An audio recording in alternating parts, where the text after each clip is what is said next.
Bonjour à toutes et à tous et bienvenue sur Flash Math, des maths rapides et efficaces.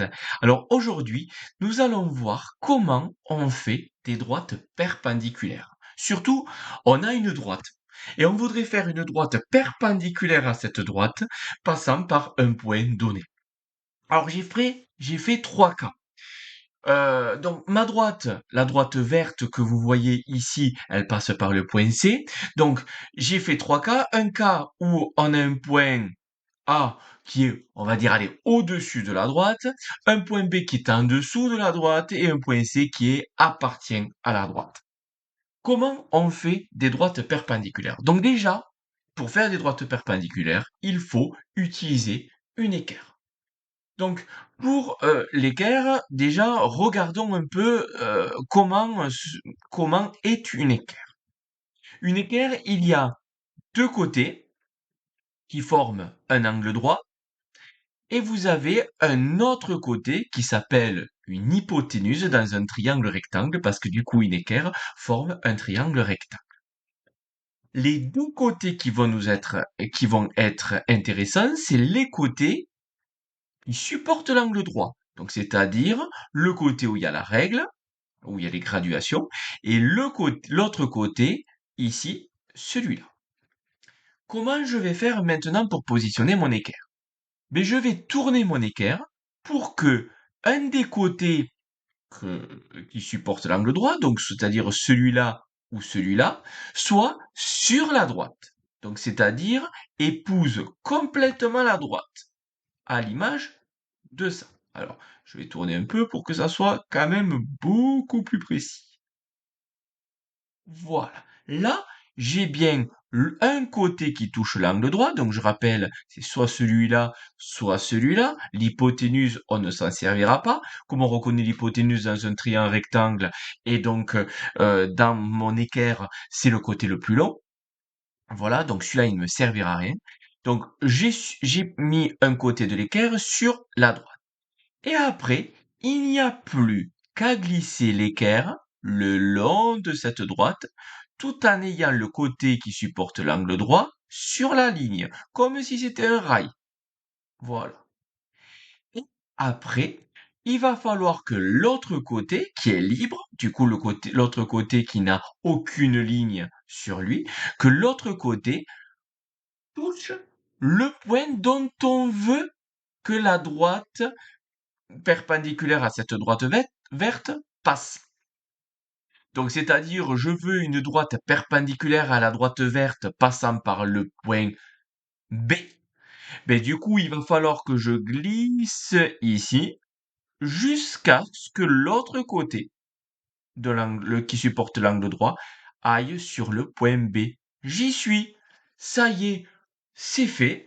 Donc là maintenant, qu'est-ce qu'il faut que je fasse? Je prends mon crayon et je trace un petit bout de cette droite qui passe par le point B.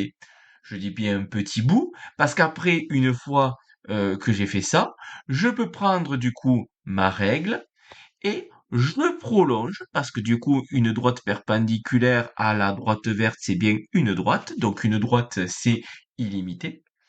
Et donc à ce moment-là, ça y est, j'ai pratiquement ma droite perpendiculaire à la droite verte, passant par B.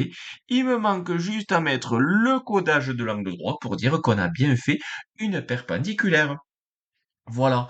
Maintenant, comment on fait pour le point, pour une droite perpendiculaire à la droite verte passant par A? Mais je refais la même chose. Je positionne un des côtés qui supporte l'angle droit de l'équerre sur la droite et je glisse. Mais là, on a un souci.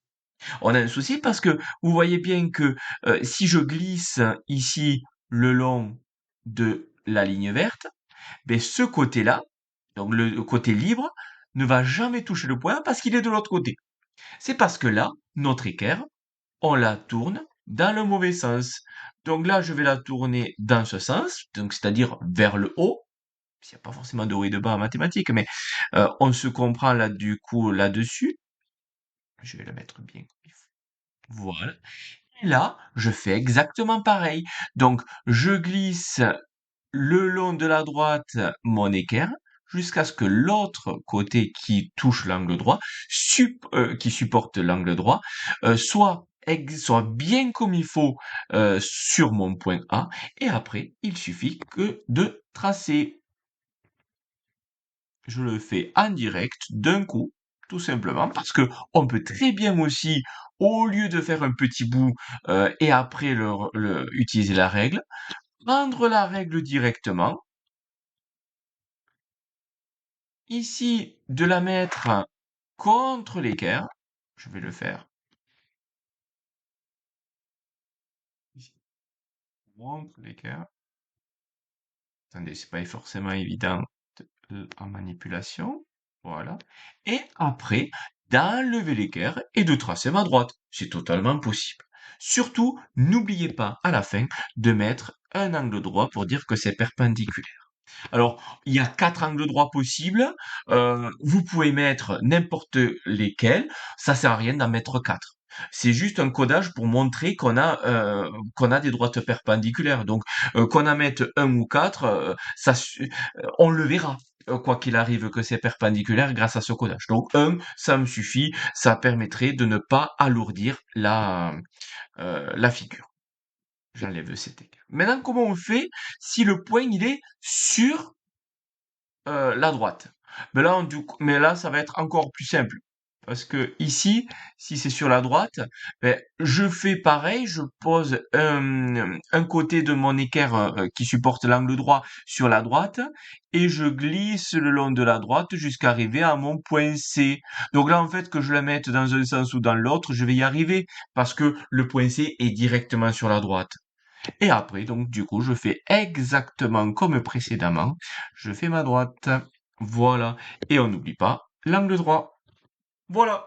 J'espère que c'était assez clair. N'hésitez pas à me le dire en message. N'hésitez pas à me laisser un commentaire. N'hésitez pas à mettre un j'aime. N'hésitez pas à vous abonner à ma chaîne. Allez, je vous laisse. Passez une bonne journée et en avant les maths.